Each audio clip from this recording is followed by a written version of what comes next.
website. Tonight at 8 p.m. Eastern on C-SPAN's Q&A. In 1921, millions of Soviet citizens faced starvation in one of the worst famines in history. Setting aside political differences, Vladimir Lenin's new Soviet government asked Herbert Hoover's American Relief Administration for help. Next on American History TV, historian Douglas Smith gives an illustrated talk about the story based on his book, The Russian Job, the forgotten story of how America saved the Soviet Union from ruin. Hillwood Estate Museum and Gardens hosted this event. Good evening and welcome to Hillwood Estate Museum and Gardens. I know many of you know already, but in case we haven't met, my name is Kate Markert and I'm the executive director here. I want to thank you for joining us tonight as we welcome back Douglas Smith, longtime friend of Hillwood and author of the book, The Russian Job, the forgotten story of how America saved the Soviet Union from ruin. You may have noticed that the theater looks just a little bit different tonight. I'm very pleased to welcome C-SPAN. While this is their very first time at Hillwood, it is not the first time that our lectures are accessible to folks at home. Many of our fantastic programs are available on the Hillwood Museum YouTube channel, so check that out in case you missed something or want to see something again. Before we continue, I know you know what I'm going to say next. Please be sure that you've silenced anything that chirps or barks or beeps. You may know that Hillwood's founder, Marjorie Post, began her Russian collection while she was posted to Soviet-era Moscow in 1937-38. Over the next 30 years, she was dedicated to building the most comprehensive collection of Russian imperial art outside of Russia. She realized as the collection grew that her personal passion could inspire and educate the public and made plans for Hillwood to become a museum. Post's lasting legacies, generosity, public service, family, and lush gardens, as well as the new biography, Marjorie Merriweather Post, The Life Behind the Luxury, by Estella Chung, inspired this year's holiday decorations. I invite each of you to share Hillwood with friends and family during the holiday season for what we're calling a very Merriweather Christmas. We'll raise a glass to Hillwood members, which I know most of you already are, at our annual Members Open House on December the 3rd. And of course, Hillwood memberships are a perfect gift for everyone you know. Now it's my great pleasure to introduce Douglas Smith. Doug is an award-winning historian, translator, author of Rasputin and Former People. His books have been translated into 12 languages. The recipient of a Guggenheim Fellowship, Doug has written for the New York Times and the Wall Street Journal and has appeared in documentaries with the BBC, National Geographic, and Netflix. Before becoming a historian, he worked for the U.S. State Department in the Soviet Union and as a Russian affairs analyst for Radio Free Europe, Radio Liberty. Doug is a frequent guest here at Hillwood, although it's been nearly 3 years since his last lecture. I'm really delighted to have him back. And I want to thank especially International Council members and our dear friends, Kira Sheremetyev and Tom Richardson, for hosting him this evening. Please join me in welcoming Douglas Smith.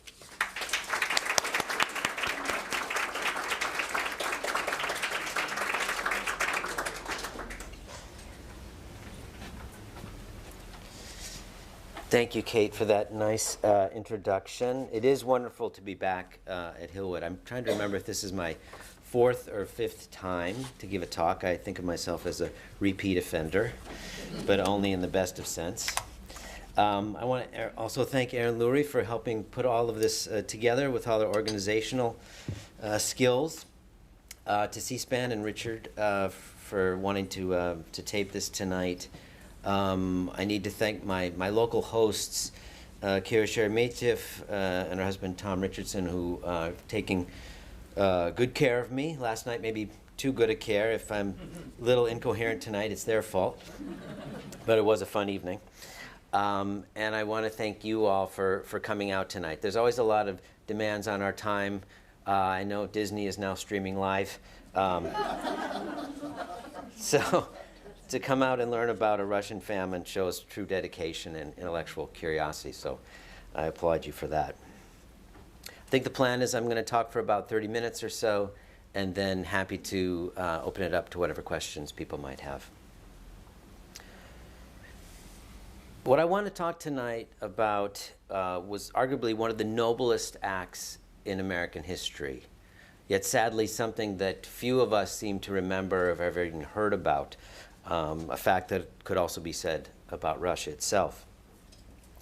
At its heart, it's a story of charity and compassion, two things that are, I would say, always in short supply, and it seems to me in recent days in particularly short supply.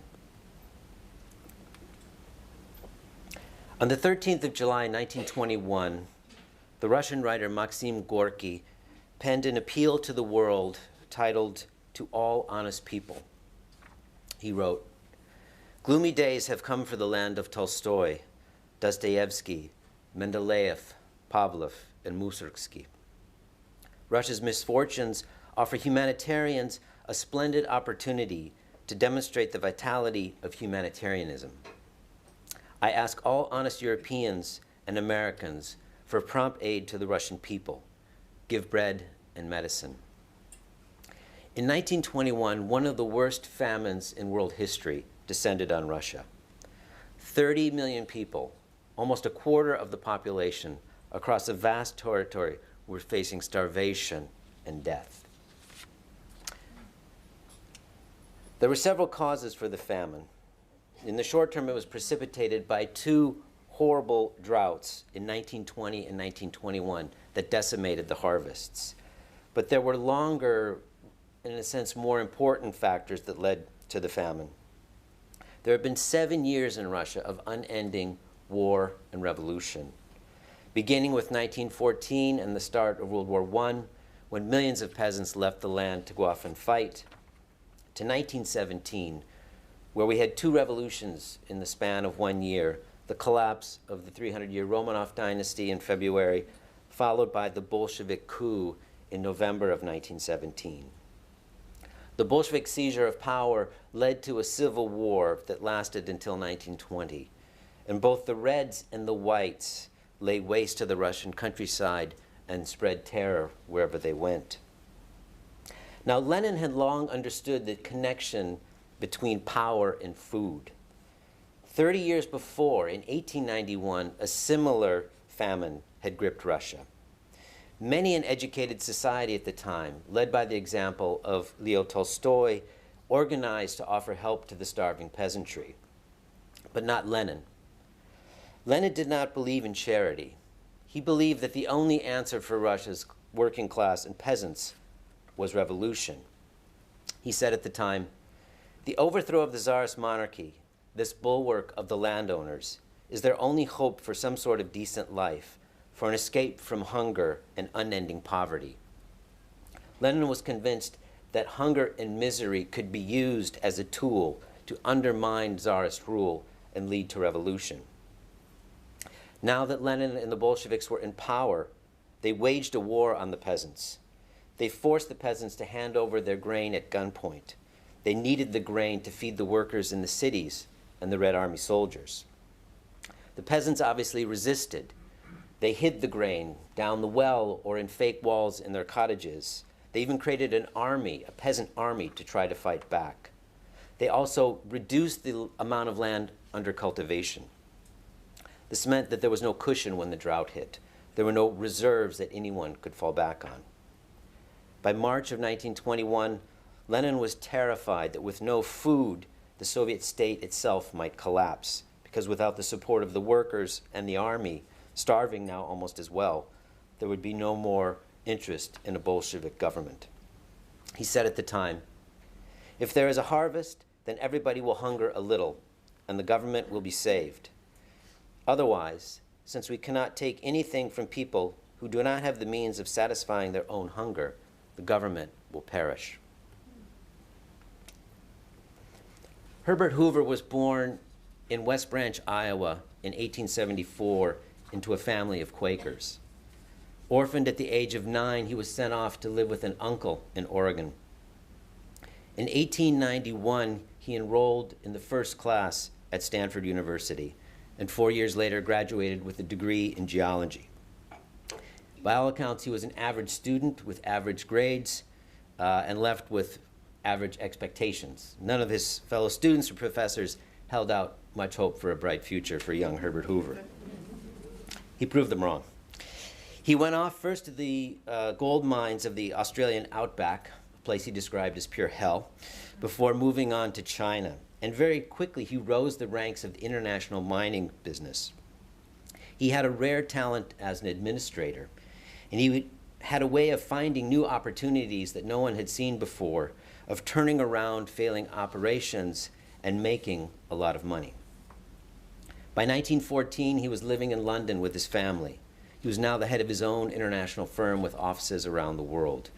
He was extremely wealthy, he was extremely successful, but he was also getting bored. The fun had sort of gone out of the game, if you will.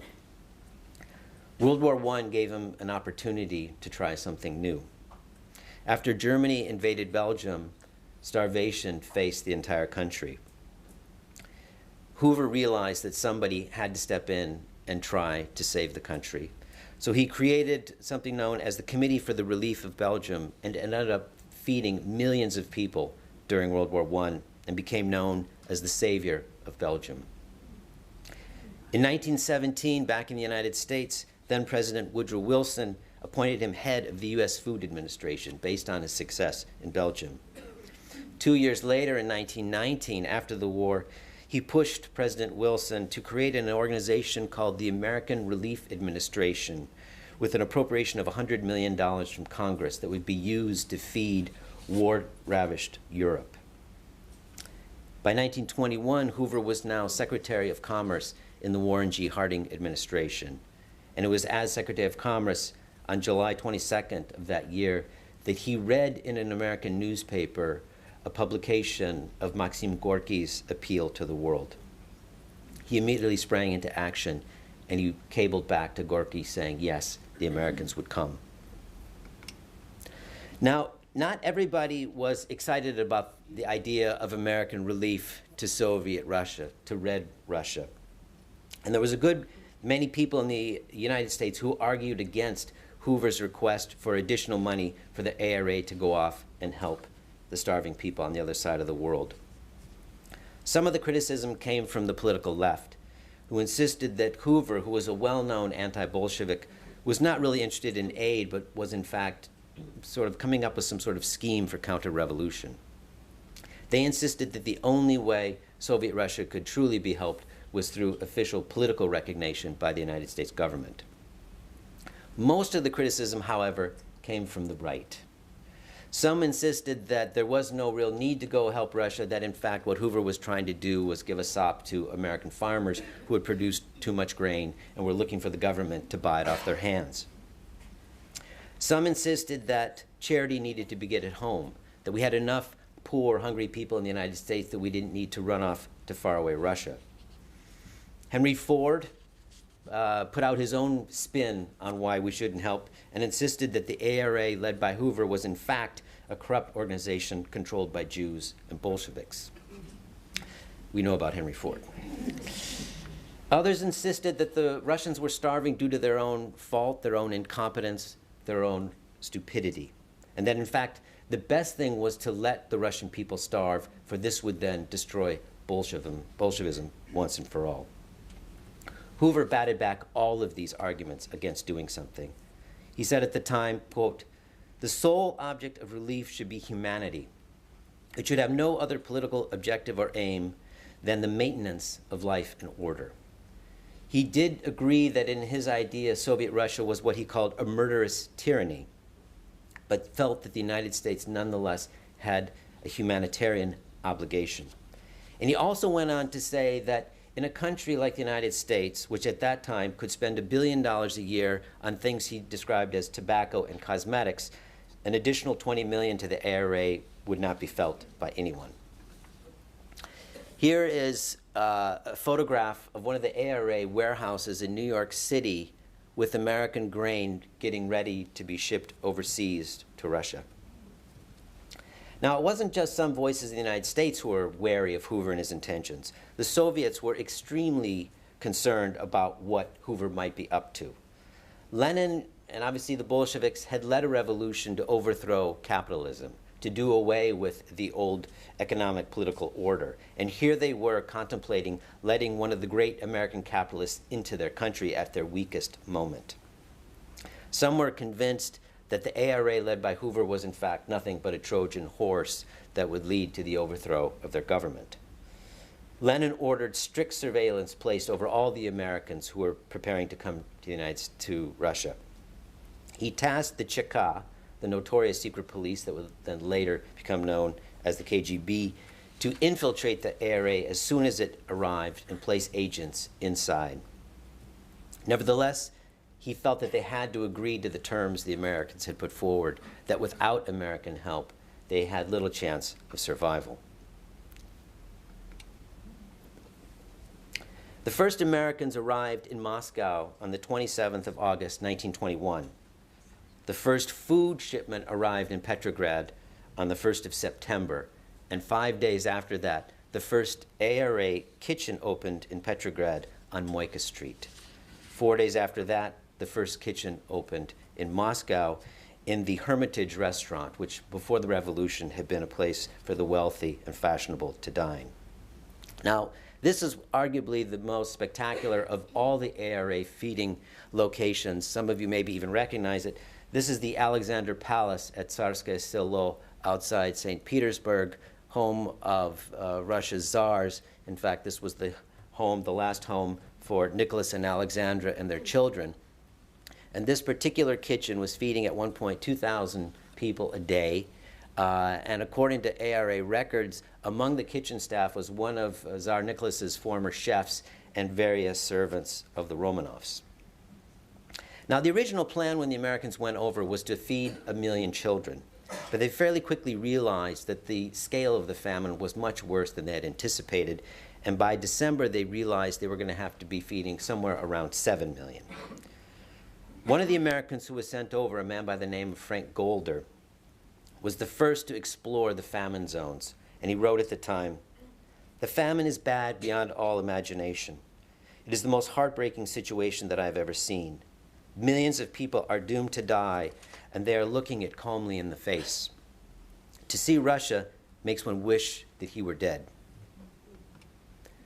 And these are the kinds of things that Golder and the other Americans were seeing when they arrived. This is a photograph of young refugees at a refugee camp in the Samara province, victims of the famine.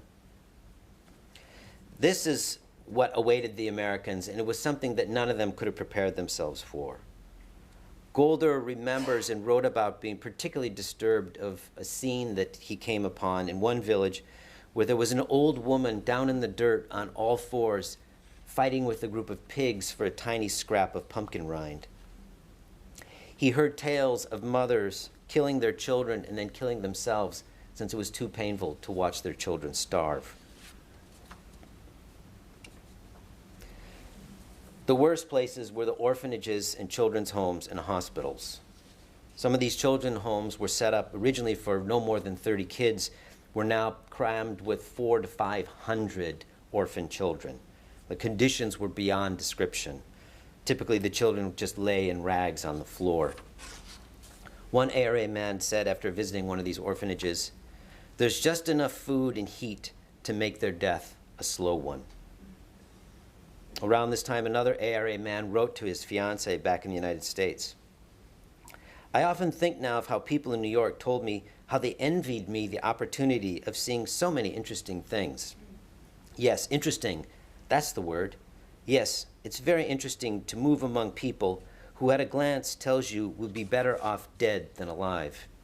There is no escape, even in this railway car, for men and women come to the door begging for bread, and children can be heard whining beneath the car window whenever the light is showing. A great many of the men soon developed something they dubbed famine shock, sort of a new version of World War I's shell shock. The starving peasants first ate whatever remaining grain they had. After that, they would kill and eat all of their livestock. Next, they hunted down and killed and ate every last dog or cat in the village. This was followed by trying to survive on grass, weeds, tree bark, and then the thatch off of their roofs. Finally, some succumbed to cannibalism. Sometimes people murdered their victims after luring them into their homes, or more commonly, they would raid cemeteries and dig up the freshly buried and bring them back to carve up and eat. The problem became so pronounced that the local authorities typically had to put the bodies who had just died in stables and sheds, lock the door, and keep a guard outside. Piterim Sorokin, then a young scholar who later went on to become one of the famous sociologists of the 20th century and teach at Harvard, toured the famine zone at the time, interested in studying what happens to people subjected to such conditions. And he wrote in a memoir not long after coming to the United States, "Revolution promised to save the people from despotism. The Bolsheviki promised to give food to everyone. If they did not keep those vows, at least they gave the people the communion of human sacrifice, human flesh and blood."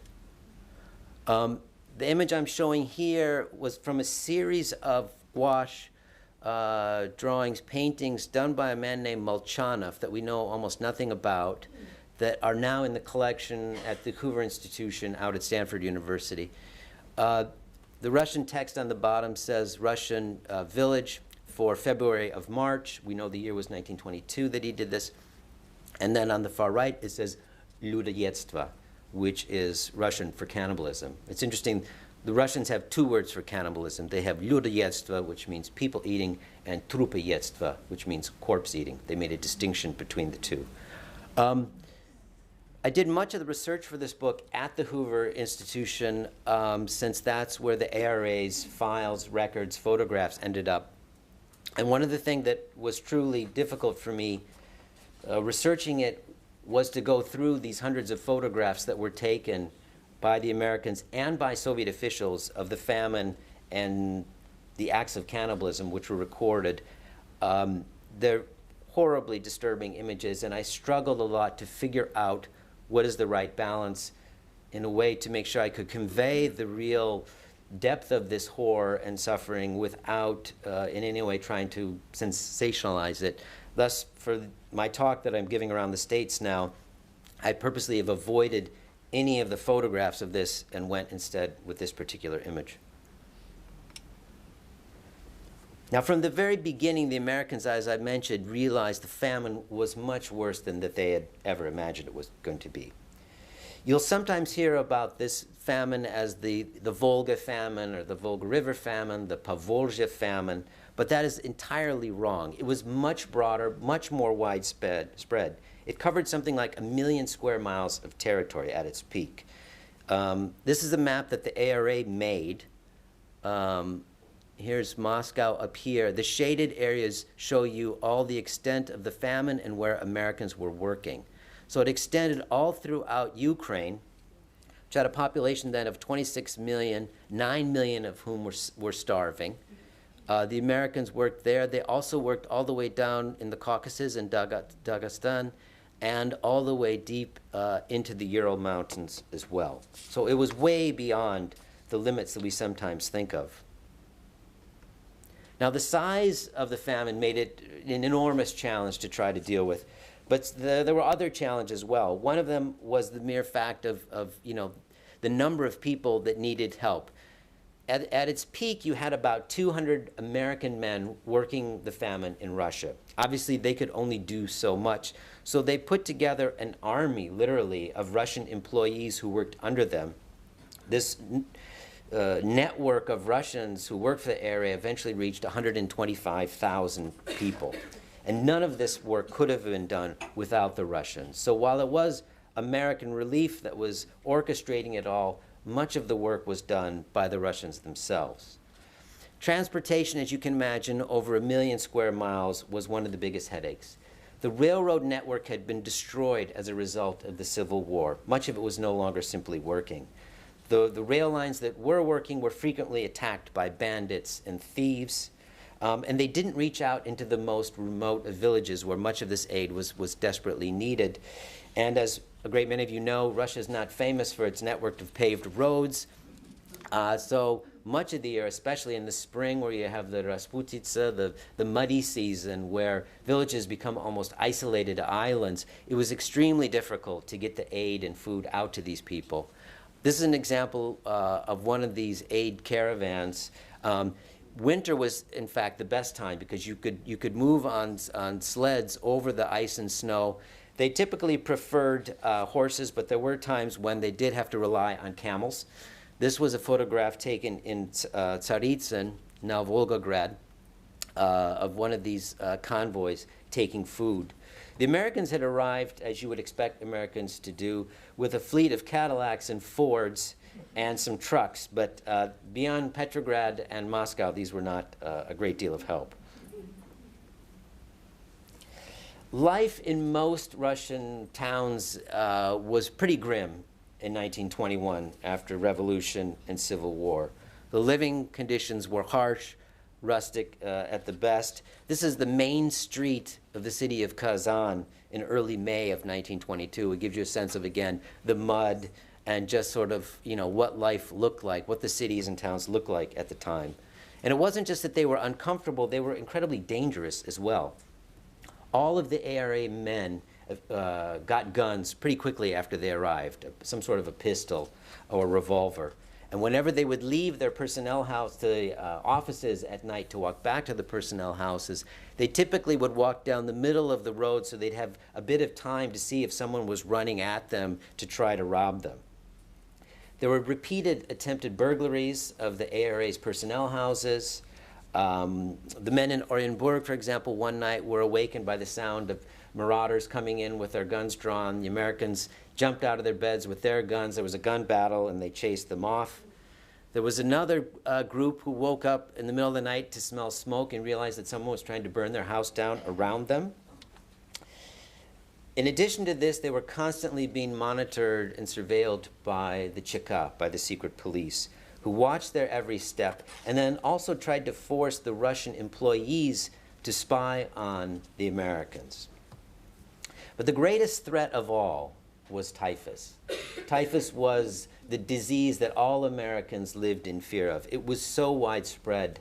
It was in all of the railway carriages upholstery. It was fleas and infected lice crawling on floors and on the walls of buildings and home. The ARA men, when they would go to these orphanages, would desperately want to pick up the children or to pat them on the head, but they were afraid to do that for fear of getting bitten and coming down with typhus. The Russian couriers who had to ride the railways and bring supplies out to the Americans suffered the most, and at one point, something like half of all the Russian couriers ended up in the hospital with typhus. Mission creep quickly took over the ARA. The Americans realized that while food was vital, they needed to do much more to try to save Russia. The country had been hit not only by typhus, but by other infectious diseases. There was cholera, smallpox, malaria. And so the Americans went out to try to literally fix much of the completely ravaged medical system. They went into hospitals which now no longer even had aspirin. Bandages were being wrapped in old newspapers. So they brought supplies. They imported millions of dollars worth of vaccines and drugs, blankets, disinfectants. They set up free dental clinics.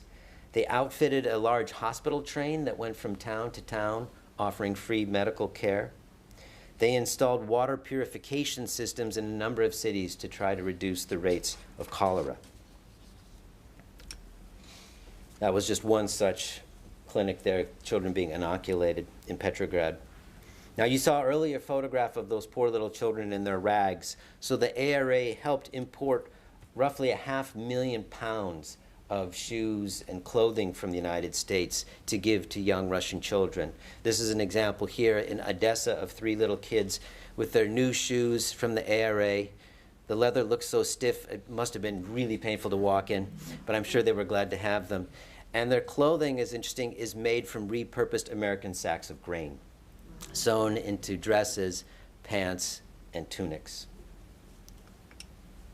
They also created special programs to help Russia's intellectuals, academicians, artists, and theater performers.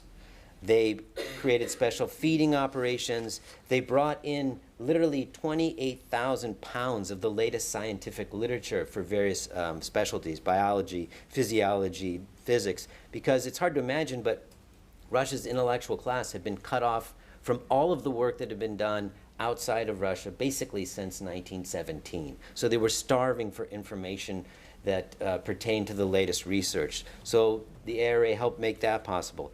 They gave free subscriptions to medical journals to a number of Russian universities. Obviously, I'm sure many of you recognize who we have here. This is, in fact, Ivan Pavlov, Nobel laureate with one of his famous dogs, who was being visited by a group of ARA men who had brought him things for his laboratory in Petrograd. The ARA would take refugees who had fled in search of food, and in return for payment in American corn, they would organize them into work brigades, and they would send them out to fix destroyed bridges, repair schools, buildings. They went out and installed drinking fountains that hadn't existed before. They dug wells and did a number of works to try to, in some way, begin to restore the utterly devastated infrastructure. Now, as you can imagine, this was grueling work for the men of the ARA, who at times felt like they did nothing but work. But, of course, one needs a little R&R. One needs some time to let one's hair down and relax. Those who were in Moscow, Petrograd, and the bigger cities were able to go to the theater, to the opera and the ballet. In the summer, they would picnic at the estates of the former nobility, go for boat rides. Some even went skinny dipping in the Moscow River, not far from the Kremlin. And they played baseball. This is a game of some Americans stationed in the city of Simbirsk, having a little baseball game. They brought over their bats, their ball, a couple mitts, and here they're having a game. There's a Russian over here watching, probably thinking, what in the world are they doing? On the 4th of July in 1922, they had a series of these baseball games organized as a way of marking Independence Day. There was a good deal of partying. They had their Victrolas with them. They had some phonograph records with them. And they would invite young Russian women, often from the theater, ballet dancers, to come and party with them in their personnel houses. There was a good deal of foxtrotting, dancing. The most famous party happened in Moscow on Thanksgiving of 1921, when the star attraction was Isadora Duncan, who danced for all the men. Apparently it got quite rowdy from written accounts. There was also a good deal of drinking, as you might imagine. The Soviet officials that the Americans interacted with loved trying to drink the Americans under the table. And this was not fine wine or something like that. This was what the Russians call samagon, Russian moonshine. One ARA man recalled being given a cup of this stuff to drink, and he said it looked like water, but it smelled like a mixture of gin, 3-in-1 oil, and kerosene. He was too polite to refuse, though. He drank it down, but after that didn't dare light his pipe for several minutes. And there was a good deal of romance. Now, the Americans went over, mostly young men in their 20s, a lot of them veterans of World War I. They didn't speak a word of Russian for the most part, so they had to hire a lot of translators and interpreters and others to work in their offices. Many of these were young women from the former educated classes of Tsarist Russia, and some of them from within this group were in fact daughters of the old Russian nobility, the former people, if you will. We don't know how many affairs there were, but there were something like 30 marriages between the Americans and the Russian women, who became known as famine brides. And one of them involved this particular woman. by the name of Georgina Debrilkin-Klakachova. This is a portrait that was done by a fairly well-known Russian artist named Nikolai Feshin from 1922. She was another one of these former people from a noble family in St. Petersburg who had lost everything in the revolution. She had been reduced to selling matches on the streets to support her and her mother. She had been educated all over Europe and spoke fluent English and French and was hired by the ARA in Petrograd to work in their office there. And it was in that office that a man by the name of J. Reeves Childs first saw Georgina, and it was love at first sight, at least for him. I'm not so sure about Georgina. Here is a picture of Childs on the far right in the dark suit and hat in a kitchen in Kazan. Childs was from Lynchburg, Virginia. He went on to Harvard and then fought in France in World War I. Like many of the men who signed up for the ARA, he went partially out of a desire for adventure. He found the United States way too boring after the war. He also had dreams of becoming a writer, and he thought the experience fighting the famine would provide him with a lot of great material. But he was also a man who was motivated by a sense of service, a sense of obligation to help humanity. He had a certain sympathy even for the revolution itself. He was a committed socialist. He voted for Eugene V. Debs in the 1920 presidential election. And reading his letters back home to his mother and father and his diaries and things, I became convinced that he was sort of the idealist, if you will, of my history. Now, when I was trying to figure out how I was going to tell the story of the ARA and the famine and tell it in a way that would be engaging and would bring people to life, I realized that to discuss large groups of people, 30 million people starving, or an entire village, it's hard to connect with that sort of thing. It becomes almost an abstraction. And so I wanted to find several of these ARA men who had left behind letters and diaries and memoirs and things, who would allow me to tell the story through their experiences. One of them I came up with was Childs. And I should say, too, they are all men, not from my own failing, but the ARA did not hire any women because they thought it would be too dangerous for them. I would have included women if I could, but I couldn't. So Childs was my idealist. I then found my realist in Frank Golder, a man I mentioned earlier. Golder was an interesting character, born in Russia into a Jewish family. His family fled Russia due to the pogroms, ended up in the United States, later converted to Christianity. He went on to become a historian, got his PhD in Russian history at Harvard, then went off and taught for a couple years at Washington State University in Pullman. That line got a big applause when I gave the talk in Seattle last week. I don't know. Not on this coast, I guess. And then moved on to Stanford University. I found my cynic in a man by the name of William Kelly from Kentucky. Also went to Harvard. For some reason, all of my stars went to Harvard.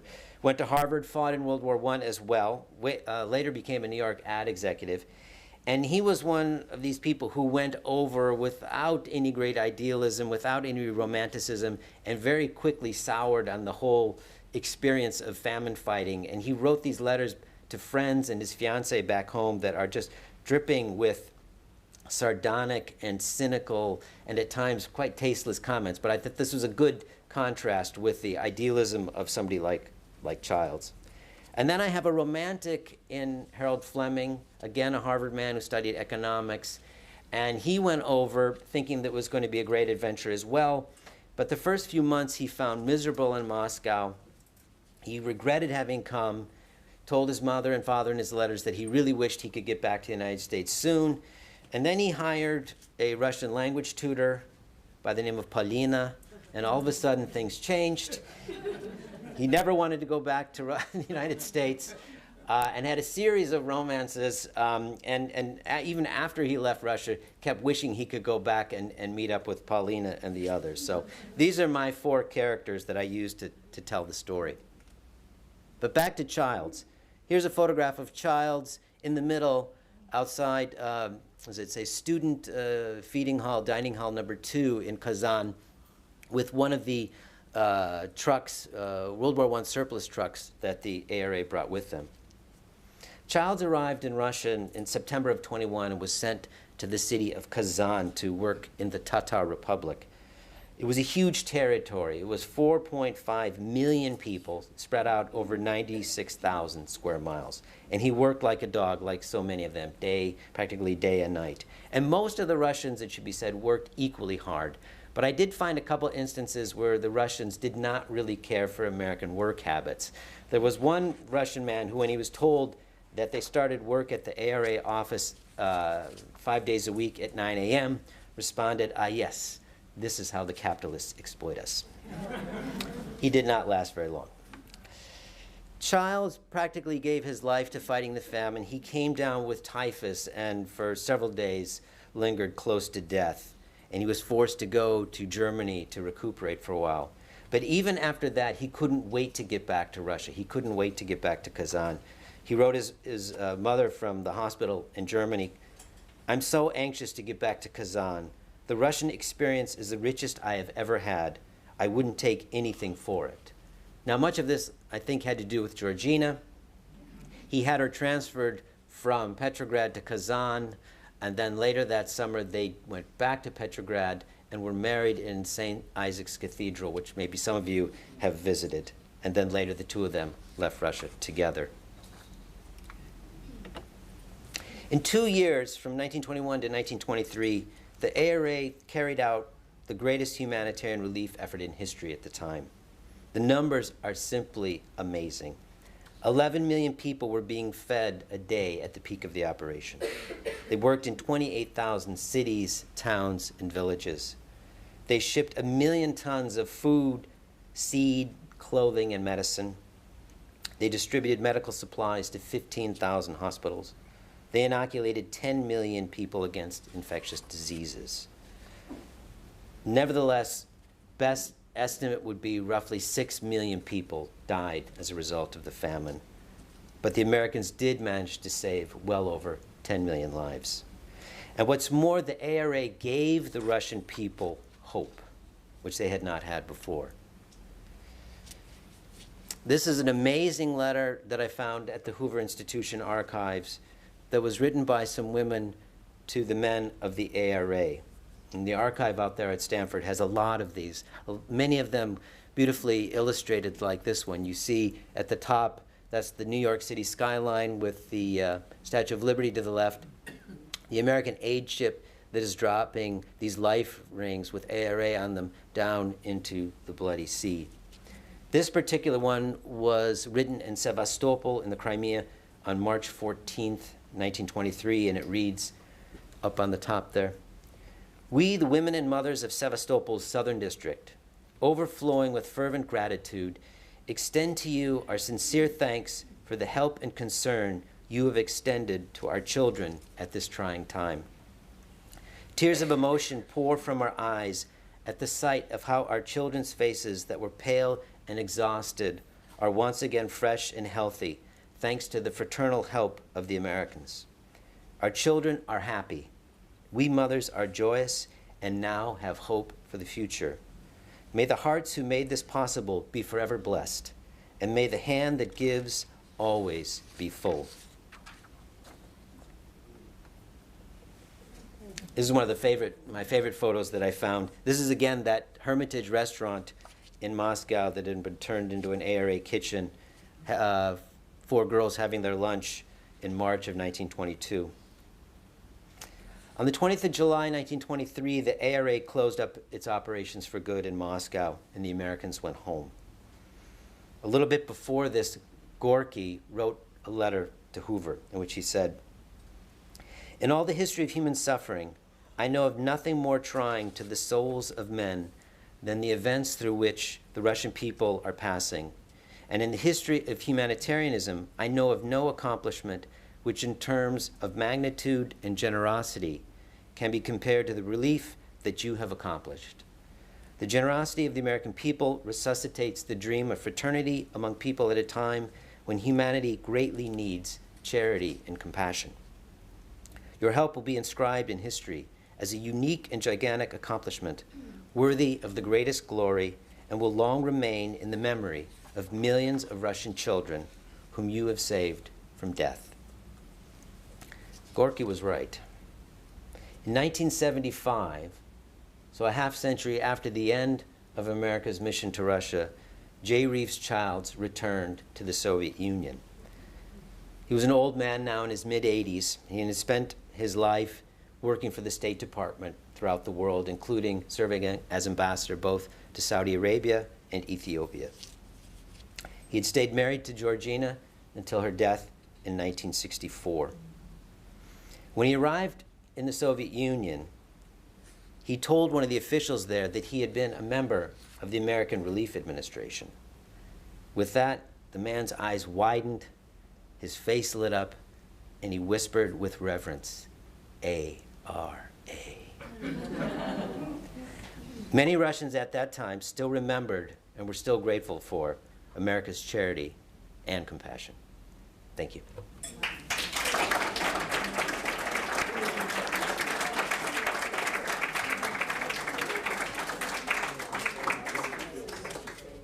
Okay, so I'm happy to take any questions that people might have. Yeah, in the back there. How did you come to get started on this particular substantive issue? What drew you to this project? Yeah, how did I come up with this idea for the book? I have a folder at home in my study titled Book Ideas. Most of them are pretty bad. I wrote an earlier book called Former People, which was the story of what happened to the Russian nobility after 1917. And I focused on a few families in there and reading their letters and other personal papers from the early 1920s. I was reading about some of these young women from these once prominent aristocratic families who had lost everything, who had heard that the Americans had come to town and were hiring people who could work as interpreters and translators for them. And then I started to read about these women getting jobs with the ARA, having great experiences working for them and all that kind of thing. And I thought, wow, this is a great story. I know nothing about this. I've spent my whole life basically studying Russian. I don't know why I don't know about this. So I filed that away for a future book project. And in fact, when I came back to it, I was toying with the idea of trying to do it as fiction.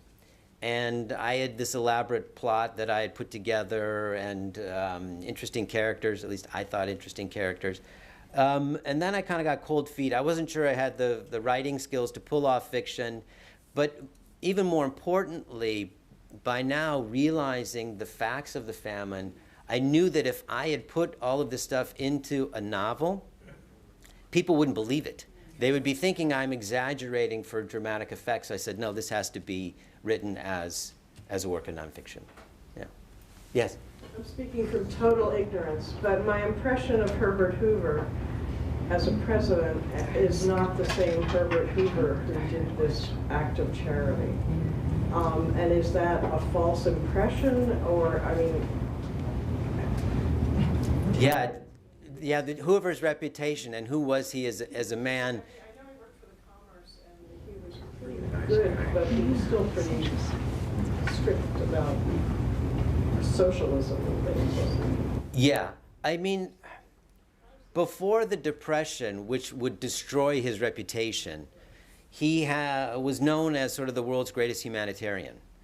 Through his work, in Belgium, for example, then his work throughout Europe after World War I, and then his work with the ARA in Russia. His reputation is destroyed as a result of his presidency. And then also, I think, throughout the period of the Cold War, we Americans didn't want to be reminded about times when we worked alongside the Soviets so much. I think there was an element of that. That being said, Hoover did some things that were not so good, and I write about those in my book. One of the things that helped launch him into the presidency was the horrible flood in the lower reaches of the Mississippi in the late 1920s, and Hoover was put in charge of those relief operations.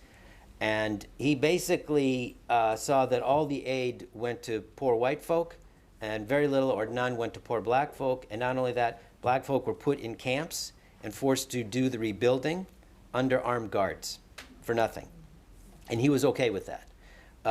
Later during the Depression, if he didn't order it, he okayed his administration's kicking something like 750,000 people of Mexican descent out of this country and forcing them to go south of the border to Mexico, a great many of them American citizens of Mexican descent. The idea being, we need jobs for real Americans. So I don't want to make Hoover out to be a total saint.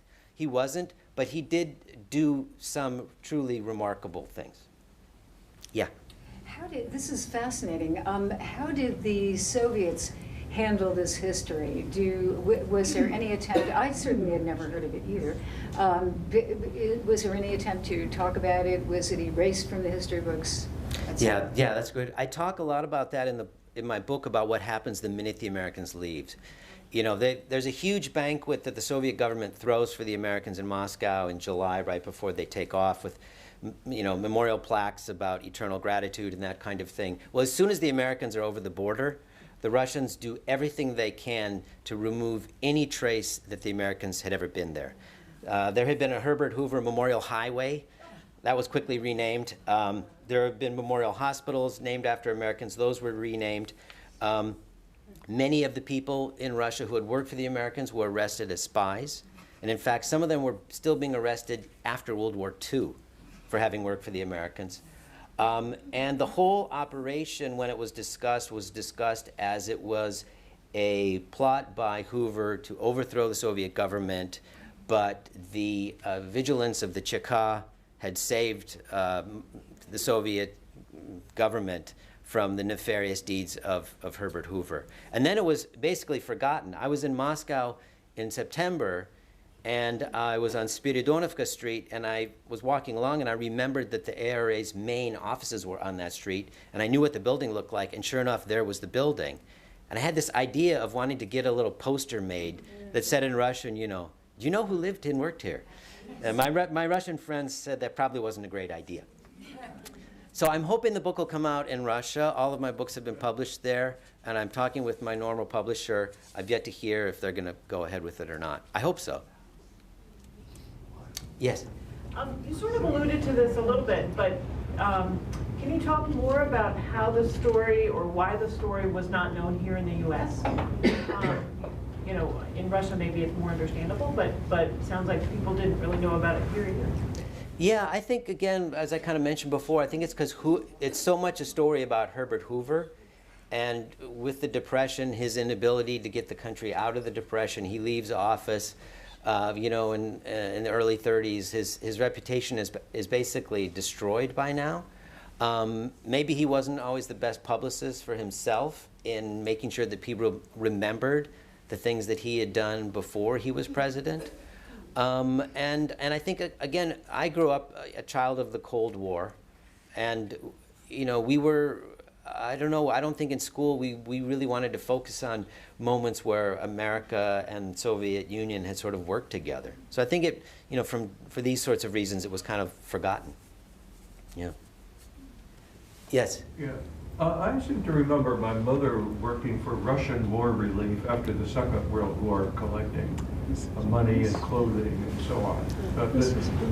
Am I remembering incorrectly? Was that also an effort? I think it was a private effort at that time. There might have been. I honestly don't know. Obviously, we did a lot for the Soviet Union during World War II with Lend-Lease. Lend-Lease shipped, you know, huge amounts of war material and food to the Soviet Union to keep them going in the fight against Nazi Germany. I'm not an expert on that particular thing. There might have been some things. You know, people often bring up, well, I've heard of the famine in Ukraine in the 30s. Why haven't I heard of this? And obviously that famine under Stalin, no international help was forthcoming because none was going to get into the country because they didn't want it in. But people in Russia still remember Lend-Lease. Some of them, I have a very good friend who still has a Lend-Lease blanket from his grandfather, and they keep it as some sort of a relic of good times when the relations maybe were a little better. I don't know. Yes, over here. All right. Just before the 1920s, there were mass desertions from the Russian army. Did that have anything to do as a catalyst to get this started? To get the relief started? No, Or the famine? breakdown.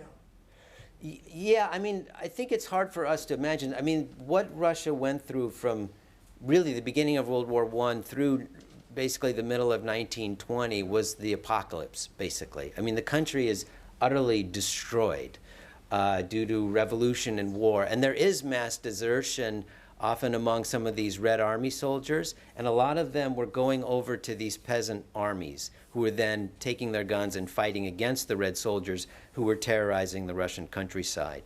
So, and it isn't like there's a front line. You know, in our Civil War, there's the North and there's the South, and there's a front line. In the Russian Civil War, it's, you know, chaos is going all over the place. Yeah, exactly. Yes? Is there any relation to the collectivization of agriculture that followed shortly after this?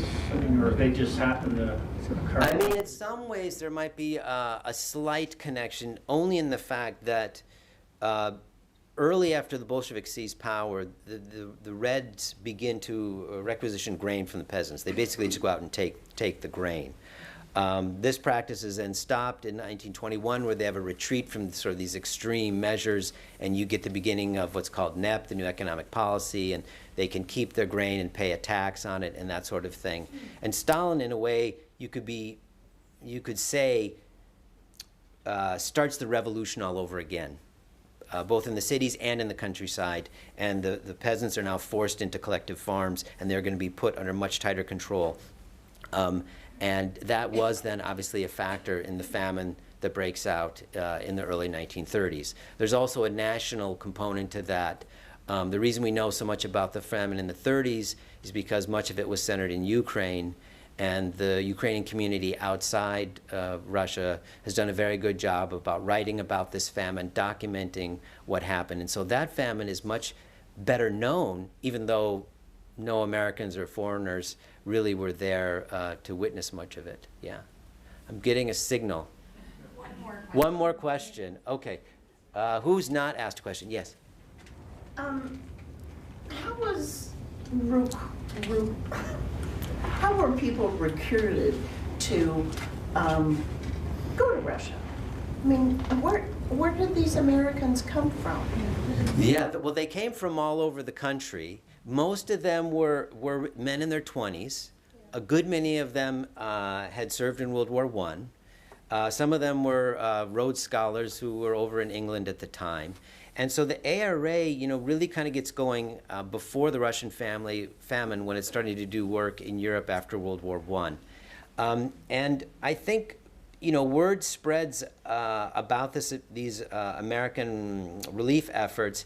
And for young men, so much of the reason men went over was they wanted an adventure. They were back, you know, they'd had these experiences, many of them in World War I, and for some of them it was sort of this amazing thing, which is hard to imagine. And they went back home to, I don't know, I'm from Minnesota, to Minnesota, and they're like, God, this is boring. And so they wanted excitement. And this was something that was really fascinating, because the Russians could not even begin to wrap their minds around that fact, that these were people who lived in a country that was so boring, they wanted to go off to these war-ravaged places. And, you know, the Americans would say, well, you know, I've come for adventure, and, you know, and they'd be like, please, can we have a little less adventure? You know, they had enough adventure for several centuries in those periods from 1914 to 1923. Yeah. So anyway, I want to end it there, but thank you all very much.